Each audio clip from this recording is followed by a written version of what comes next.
Hello and welcome to another episode of Attacking Third, a CBS Sports Soccer podcast. I'm Sandra and Herrera, lead NWSL writer for CBS Sports. Joined today, as always, by my colleague and co-host Lisa Roman, NWSL analyst and broadcaster. On today's episode, we have a United States Women's National Team 2022 preview and a little bit of a wish list. We're still keeping things in the holiday spirit in light of the 2021 season coming to a close. Before we get into everything, quick update. Spotify now has the feature to leave a review for your favorite podcast. It just takes a second. So go ahead and leave us a 5-star review on Spotify. It really helps us out here on Attacking Third. You can also follow us on Twitter at Attacking Third, and we're on YouTube at youtube.com/Attacking Third. Lisa, I can't believe it. We're officially about to bid farewell to 2021. How are we already here? I feel like we just launched this podcast. We just started hanging out 4 times a week together, Sandra, recording these episodes. It's crazy that Attacking Third, we launched this year. It's the end of our first year, even though it hasn't been a full 365 days. But we made it the end of 2021, and now we get to jump into 2022. Heck yeah, I'm pumped for it. We did it. Happy New Year to everyone. Let's go. How are you? I'm in the same energy. I'm here for it. It's something about this time of year, right, where you just get all reflective and you start thinking about everything in the year that just took place behind you, looking ahead to the year that could be taking place in front of you. And we even did that, both as individuals together as like homies, but also even like on the podcast, like doing a U.S. Women's National Team top 3 moments. That was really exciting for us. But we're definitely leaning into the looking ahead a little bit in this episode, because we're gonna walk through an early 2022 preview ahead for the United States Women's National Team. It's gonna be a big one. It's an important year. I mean, this is the year of preparation ahead of the 2023 World Cup, which will take place hosted by Australia and New Zealand. And with most things for the United States Women's National Team on the schedule, they'll likely kick things off with a January camp and then roll into a SheBelieves Cup in early 2022, typically February, early March, a 4-team round robin style tournament. It's been around for 6 years. The United States have won it already 4 times. Started in 2016. It was England, France, Germany, and then United States. Brazil and Japan then joined along with Spain and Argentina and Canada. And there's always been a little bit of rotation in terms of the clubs, because it got started as that type of tournament. They wanted this tournament to be something in place for the United States Women's National Team to have a competitive fixture like this against other top tier teams. And it also included other fun events like the SheBelieves Summit, which includes, panels, chats, breakout rooms, speakers from the STEM industry to professional athletes, all about empowering young women. And I love SheBelieves Cup. It was sort of this kind of baby thing that started with Lauren Holiday, and it has just sort of manifested into this annual event. And like most things for United States Women's National Team, when they look at the year ahead, this is one of the top things that occur in the top half of the year. Yeah, it's really the first event of 2022 for the United States Women's National Team. They have the January camp, which we're going to get into, but it's the first time to face competition, and it prepares them for the year that they have ahead of them, whether it's Olympic qualifiers in the past or what will be World Cup qualifiers in 2022. It sets the stage, and it's a chance to kind of have younger players that came into January camp get minutes and actually see game experience, not just in scrimmages at camps and in training against other United States players, but to face international competition. Because for some players that get called up for camps in January, it's their first time facing big international competition. And the SheBelieves Cup is big. It's a big deal when you win it. It's fun to attend. It's really the whole culture around it, like you said, with the summit and SheBelieves and empowering young women, and then a chance for young women's national team players to make their mark, get a first cap if they will, get some first goals with the national team. So it's big, and that's how the 2022 year will start for the United States Women's National Team. It's a big year, right? I mean, we talked about it, like World Cup qualifiers coming, and with the World Cup in 2023, this is a big establishing year for the United States women's national team and for Vlatko Andonovski. I think that's a key word, right? That should be when we're looking at power words, making a word cloud. I think for this year, I think that is the main word to focus in on, because it sort of rolls out of that January camp, right? And I think that first early competition maybe gives a little bit of a deeper insight and look into who is really making impacts in those training environments, in those camps with the U.S. women's national team.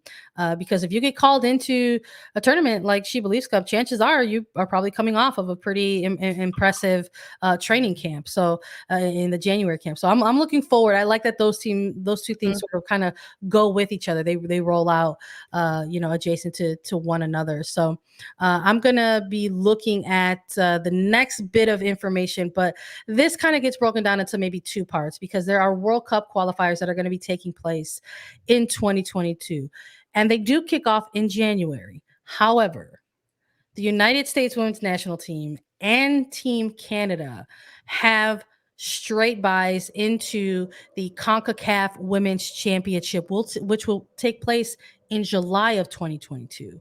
So what is going to be occurring in January of 2022, and all of our great listeners can catch these games on Paramount Plus because CBS has the broadcast rights to them. The January qualifiers for CONCACAF will be for the other nations to participate alongside the United States and Canada in the CONCACAF Women's Championship, because that tournament that takes place in July is two groups of 4 teams. So you have 8 total national teams competing for spots in the World Cup. So the top 2 teams advance to a knockout stage, and 2 other teams join them in sort of a semifinal format. And then there's a final 4 to lift the trophy, right, of the CONCACAF Women's Championship qualifiers. But all of these things sort of bleeding into one another a little bit. So even though there's going to be a CONCACAF qualifiers that doesn't include US and Canada in January, there is going to be the big one in July 2022 that sort of centers in on those 8 teams. And we're excited to cover that here on Attacking Third as well.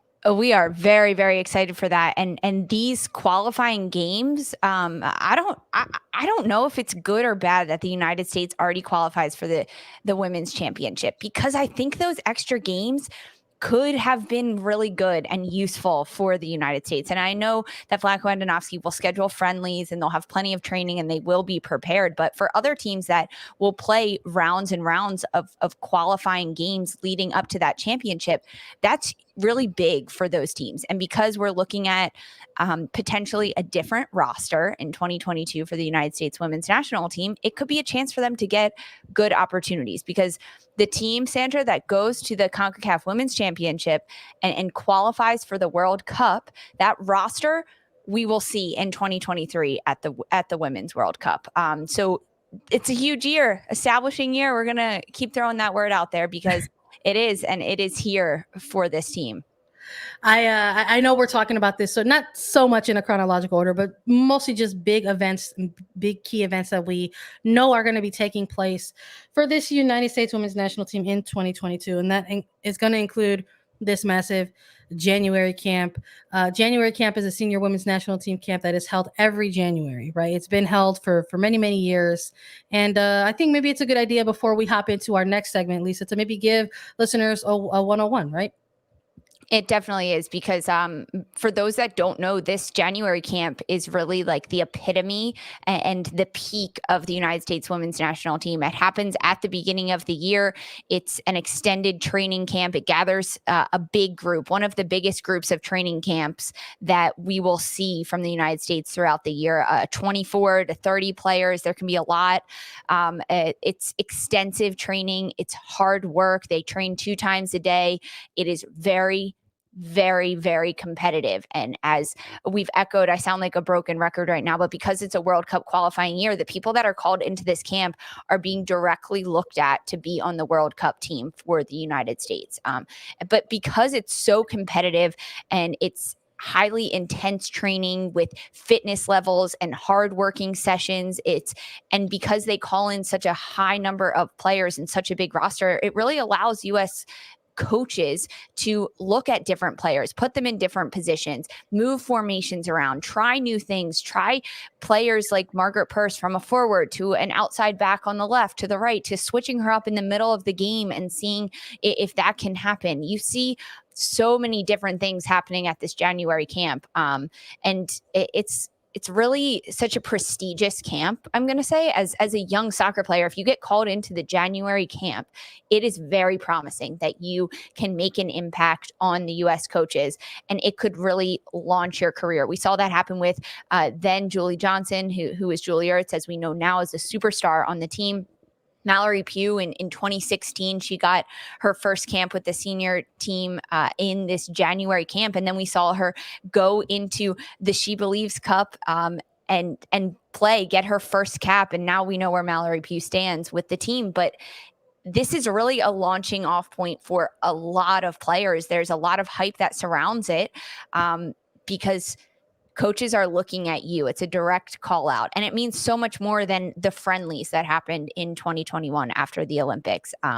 Although those rosters, they might play a part in this January camp heading into it, but just a big camp, honestly.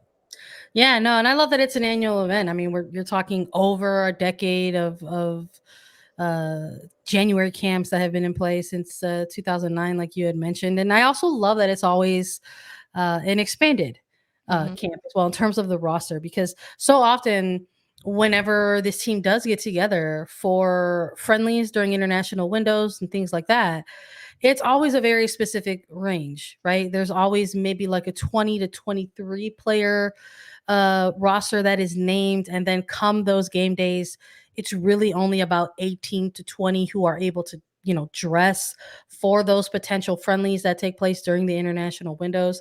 So that's the other side of that angle that comes into play when we're looking at this January camp, is it still has all of those same high intensity, high level competitive type of angles that come into play for this camp, but it's expanded to a larger player pool. And I know that that's always a bit of excitement for people whenever those rosters drop. And that excites us here too at Attacking Third. So we wanted to incorporate an additional angle here on this episode for everyone, because everybody likes the wish list concept that we've been throwing around from time to time on our episodes.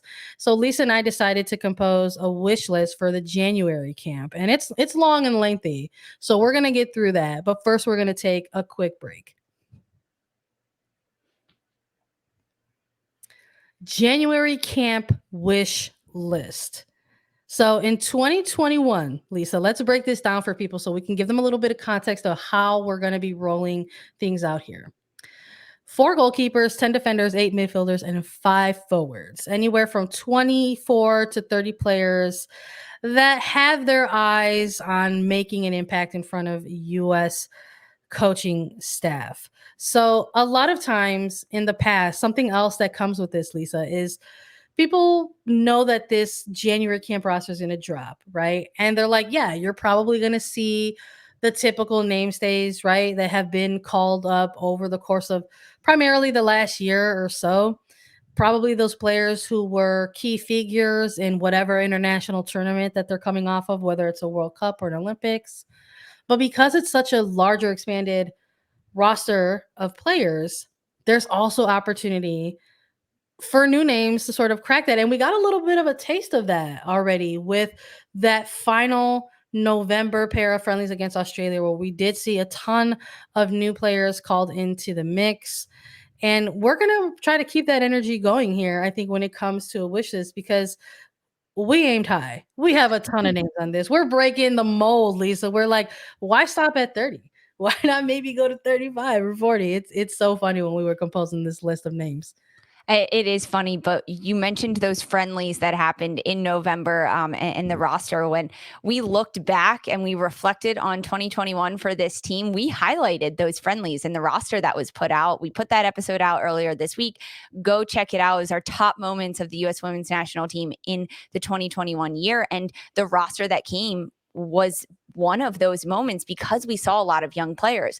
And as we were compiling our wish list for the January camp coming up in 2022, we had a lot of those names reappearing on our list here, because when you see players that don't have caps getting called into friendlies in Australia, that means a lot. That it's not just like, hey, we're bringing you into a training camp and we'll see if you get a cap. No, players got their very first cap with this team ending 2021. And I hope that this January camp is as I don't know, large as we're hoping it is. Who knows? Maybe the roster will be extended past 30. That's a lot of players for Vlatko Andonovski to look at. But for us, Sandra, we aimed high. We want a lot of players in this camp in January. We want a lot of players competing. This is like the epitome of a young player's career. They want this phone call getting into the January camp because it means, okay, you've made it. You're in the spotlight. Now just prove that you deserve to stay there, which can be very daunting for players, but we have a big old wish list to get through, Sandra. How do you want to do this? Do you want to hit it through by roster position? We tend to do that a lot. I think we should start with roster position because, Lisa, we start off with the goalkeepers and the defenders. And again, if you're new here, we are huge fans of defense. So I think we have to go by position. And we'll start off with the goalkeepers, defenders, and we'll roll into the middle third and then the frontline players as well. We went big for goalkeepers. We said, if you're going to bring in 3, why not bring in 4? And then if you're going to bring in 4, why not maybe even bring in 5 or 6? We were like, let's just go with it. For the goalkeepers, we have the regular namestays, right? Adriana Franch, Alyssa Nair, right? At this point, Jane Campbell as well, moving forward with these goalkeepers. But we want to include that goalkeepers union to expand a little bit and maybe double that up with Casey Murphy, Bella Bixby, and Aubrey Bledsoe as well. I think we have to include especially Casey Murphy because she came in at the end of 2021 in those November matches against Australia and had tremendous games. She got the start in both of them, played full 90 in both of those matches, and just proved that she deserves to be there. Alyssa Nair struggling with injuries throughout this 2021 year, but she has still been called into camp so she can get rehabbed by U.S. training like support staff and physicians. Bella Bixby, she got called in at the end of 2021 to those November camps. She didn't see time on the field, but I think that they will give her another chance and call her back in. And then the other name you mentioned on this list that wasn't in Tokyo, Jane Campbell, AD Franch, Alyssa Nair, was Aubrey Bledsoe, Washington Spirit goalkeeper, won the NWSL championship, won goalkeeper of the year. She is a player that proved herself in 2021. And because of that, I think Vlatko Andonovski would be remiss if he overlooked her. And as we said, why not call her into this January camp? Having her train alongside players like AD Franch, Casey Murphy, Alyssa Nair, Jane Campbell, you can see a lot more of a player when they're training alongside their competition. And you can learn a lot as a player when you're going up against players like Alyssa Nair and AD Franch that competed in the Olympics and won bronze for your country. So I hope Aubrey Bledsoe gets called in. She's the one on this list that maybe could be overlooked, but I don't think so because of all of the accolades that she acquired in 2021. I hope she makes her way to this roster. Yeah, I think if you're going to have a big extended camp like that, get a look at more than 3 goalkeepers. I'd like to see 4 or 5 on there. Heck, all 6 of these if we could. I just really enjoyed watching Casey Murphy in those Australia friendlies. I thought she stood tall in the goalpost, quite literally and figuratively. She had a big game in that first win, and then another one during that draw to close out the 2021 calendar year. But I think any of these goalkeepers you can make a case for to try to maybe get extended looks into this January camp. And I would even include Bella Bixby in that. So she's maybe the goalkeeper in here that doesn't have a cap to her name, right? And hasn't had a ton of experience at that senior level, national team level. So maybe that's exactly why, though, you want to get somebody like her involved in the mix of these. So I'm looking at all of these names, and I think any one of them could have a real shot at maybe getting a star or two during, any upcoming friendlies that take place for this match and for this team. And I would love to see them maybe get some more starts in there. And I'm even really curious to sort of see Alyssa Nair get back into this mix, because we're talking about a player who had to exit, the Olympics due to an injury and just hasn't been back since, that late summer of 2021. So in January camps, I'm sure they would like to see where she's at in terms of the timeline and how she's healed and how she's looking kind of coming off post injury there. But let's take a look at some defenders, Lisa. Let's roll with those next. This is our favorite place to be in the defensive core. We would like to see Becky Sauerbrunn, Emily Fox, Tina Davidson, Emily Sonnet, Alana Cook, Sophia Huerta, Kelly O'Hara, Imani Dorsey, Naomi Girma, Abby Dahlkemper, Sarah Gordon, and Caprice Didasco in the mix for these defenders. I mean, again, similar vibes, right? Going with a couple of the regular namestays and somebody like a Sauerbrunn and O'Hara at this point, and Emily Sonnet. Tierna Davidson, I would argue, when we're looking back a little bit at that Olympics that took place in the Tokyo Games, maybe looking for that sort of breakout kind of performance, because that's something that people look at whenever an international tournament comes around. And it's like, oh, which of the players on the national team, the younger players, right, sort of had maybe a breakout. And maybe in those type of performances, maybe it was hard to maybe try to find that, but I think Tierna Davidson really made a case for herself in terms of playing in those sort of high pressure moments and high intense environments. So I definitely want to see her back in the January camps. And we always like to see NWSL play take a look, into those areas. And I think that's why we have somebody like a Sarah Gordon, somebody like a Caprice Didasco in this mix as well, because they are coming off of phenomenal NWSL seasons with their respective clubs at the time. So I like this group. Again, if we could have every single one of these defenders, I think we would want to see them in the mix, right, Lisa? We do, but this is a pretty hefty list. This is 12 names that we've put in here. In 2021, there's 10 defenders. So usually a bigger piece of the roster is defenders heading into this camp, because it's a position that you need to have really good depth at, even if you never touch it, which is heartbreaking to say to maybe second string defenders. There's always the opportunity late in games, you get substituted in. We could see more of a rotation in the back line from Vlatko Andonovski, but traditionally it's a position in the back line, whether there's 4 in the back or 3, but say there's 4, so many times players, you have to have incredible depth at this position, because if your starting center back goes out for some reason, you cannot have a drop off in personnel that steps into this. So that allows for a bigger pool of defenders to come to this January camp. Becky Sauerbrunn, a player that has been on this roster, captained this team for a long time. She needs to be in this camp, despite being one of maybe the older players on this roster. Purely for like her veteran leadership ability and what she can do at center back. Some of the other ones we talked about, Tierna Davidson, Kelly O'Hara, Abby Dahlkemper, Emily Sonnet, they've been on this roster before. Kelly O'Hara, she's one that maybe has a question mark next to her name, although she has come out and said very loud and proud that she is not done playing soccer. She just won the NWSL championship with Washington Spirit.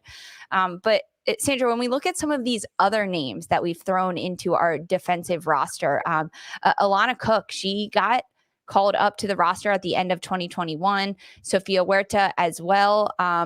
And Imani Dorsey, a last-minute call-in from Gotham FC by Vlatko Andonovski to come to Australia at the end of 2021 in November. I want to see Imani Dorsey back on this roster wish list, because she's a player that didn't get a lot of minutes in Australia, and she could be a really proven player in the back line for this national team. Sarah Gordon and Caprice Didasco, why not? I like them on this list, especially because Margaret Purse, if you notice, we didn't call her for this roster position. So there's a role to be filled there, even though Margaret Purse is still in the mix. So those are some of the other players that maybe shock people. And then number 1 overall pick in the 2021 or 2022 NWSL draft, Naomi Girma. This is a defender. She went to San Diego that has seen time at youth national teams.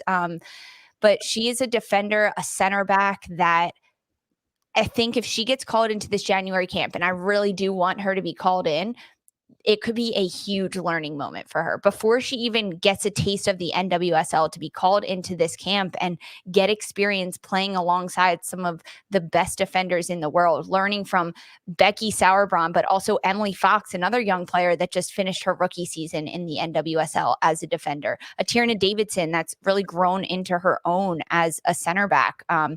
If Girma gets called in, it'll be a huge learning opportunity for Girma. So I hope she does. I hope she does. Now, Sandra, we mentioned there's 12 on this defender list. Are there any that could potentially not be called in? Yeah, I mean, I think it's like, who are the wild cards we have here? I mean, there's a possibility that because it's 2022, the main year of preparation for the World Cup, that maybe somebody like a Naomi Girma isn't called in initially to this one, right? I think there's potential for that as well. I mean, it goes without saying somebody like Crystal Dunn, who has typically been a staple, right, among that defensive roster position, is not going to be participating in the January camps just because she announced her pregnancy with her husband, and she will probably be unable to participate in this camp because she was unable to participate in the playoff push for Portland Thorns. So she will be missing out on this one temporarily for now. So yeah, I do think there's a couple wild cards there. I love to see, well, of course, would I love to see 12 defenders called in January camp? Of course I would. But I mean, I'm also even kind of curious to sort of see. I think she's gonna get called in. I don't think she's gonna get left off. But I'm also kind of curious to see, a potential, what I think I might label like a little bit of a comeback here. Not that she necessarily went anywhere, but for Abby Dahlkemper, just because this was a player that I think we saw in the Olympics, along with other players, kind of maybe struggle a little bit to sort of find her footing within that tournament. And, going from North Carolina to Manchester City to coming back to NWSL, but via Houston, and now going to San Diego Wave FC. I think this is the player that really wants to get into those January camps and sort of get her chops going and take a bite at that back line and sort of reintroduce herself maybe a little bit, because there is a lot of talented defenders within that mix. And that's not even, considering somebody like an Amani Dorsey, who sort of came in at the latter end of the year, or somebody like a Sarah Gordon, who is coming off of one of her best career seasons, or Caprice Idesco, right, who is coming off of a Defender of the Year award in NWSL. So different position, in terms of outside back for Idesco, and Dorsey, but for even somebody like a Gordon, right, to sort of to keep into that. So I'm looking for those. Those will probably be my wild cards as well. I'm interested to see Abby Dahlkemper and what she brings out of a potential January camp. Let's roll ahead to this middle third here, right, and take a look at where all the magic happens. In the midfield, we have Katarina Macario, Andy Sullivan, Lindsay Horan, Julie Ertz, Rose Lavelle, Christy Mewis, Jaylene Howell, Ashley Sanchez, and we've also got Morgan Gautrat. Lisa, not as many, right, as the defenders, but we are equally as impressed always with these players in this position. I think it goes without saying, people want to see where Julie Ertz is at, right? Another player similar to Alyssa Nair, played a little bit through maybe not 100% fitness, right, during the Olympics, lingering injury that she had sustained early in the 2021 NWSL season, and never played again throughout the rest of the season after the Olympics. So again, probably a player that they want to get in there to see how she is progressing with her rehabilitation of her knee injury. And I also like that we went kind of ambitious here a little bit and selected a player like Jaylene Howell, who just got drafted in the NWSL draft by Racing Louisville FC out of Florida State University. And we're reintroducing a familiar name for people that has sort of fell off a little bit in Morgan Gautrat, because we're talking about successful club seasons. And Morgan Gautrat was a player that we were talking talking about constantly for the Chicago Red Stars and the type of performances that she was putting together over 2021 for that team. But I like this group here. And again, similar to all those defenders, I would like to see every single one of these players called into these camps.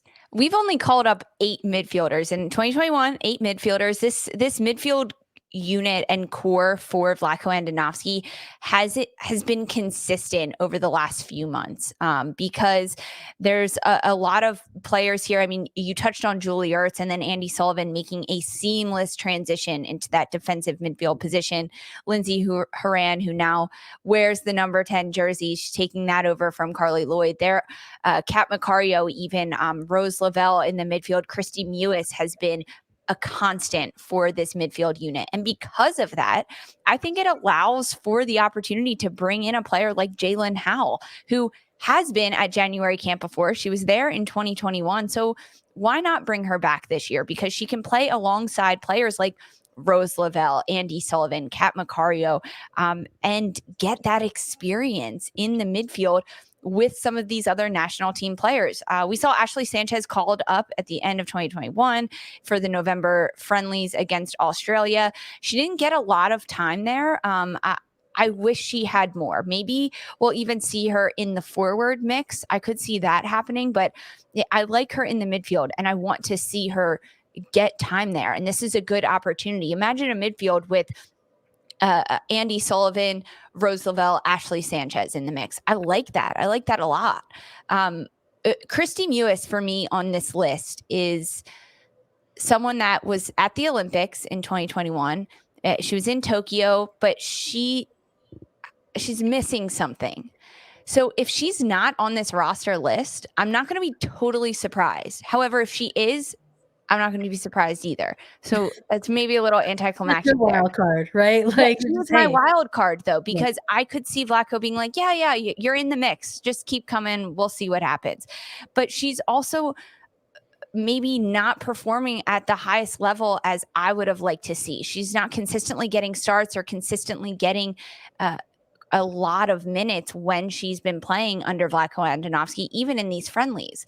And then, of course, Morgan Gautrat, you threw in there. If anyone that has listened to Attacking Third this year, we are high on her. And we like to hang our hats on Morgan Gautrat because she is a player for Chicago that so consistent in the midfield, doing everything on both sides of the ball. So for her to get this nod and come back into the mix for the national team, this could be pretty fun. But I think Jaelin Howell, she will be there.